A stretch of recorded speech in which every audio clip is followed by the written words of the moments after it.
খুলনা-৩ আসনের ধানের শীষ প্রতীকের প্রার্থী বিএনপির কেন্দ্রীয় ছাত্র বিষয়ক সম্পাদক রকিবুল ইসলাম বকুল আজ দুপুরে দৌলতপুর বাজার এলাকায় গণসংযোগ করেন। এ সময় তিনি ভোটারদের অভাবনীয় সাড়া পাচ্ছেন বলে জানান।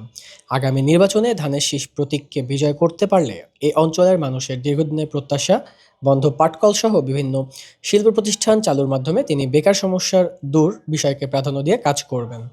এ সময় দৌলতপুর বাজার কমিটির সভাপতি শেখ আসলাম, সাধারণ সম্পাদক নান্নু মোড়ল, খুলনা মহানগর বিএনপির সাংগঠনিক সম্পাদক শেখ সাদি, খুলনা মহানগর বিএনপির সাবেক যুগ্ম আহ্বায়ক চৌধুরী শফিকুল আলম হোসেন, দৌলতপুর থানা বিএনপির সভাপতি মুর্শিদ কামাল, সাধারণ সম্পাদক ইমাম হোসেন সহ বিএনপি ও তার অঙ্গ সংগঠনগুলোর নেতৃবৃন্দ উপস্থিত ছিলেন।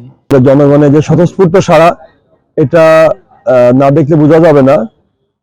সারা পিছনে অবশ্যই কারণ আছে যে অনেকদিন ধরে তারা তাদের অধিকার আদায়ের যে বিষয়গুলো ছিল সেগুলো থেকে বঞ্চিত ছিল।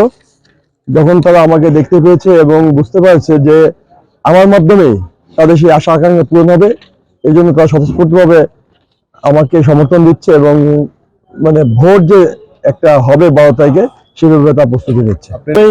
আমি কর্মসংস্থানের দিকে নজর দেবো, কারণ কর্মসংস্থানের মাধ্যমেই আমি এলাকাকে মাদক মুক্ত এবং সন্ত্রাস মুক্ত করবো।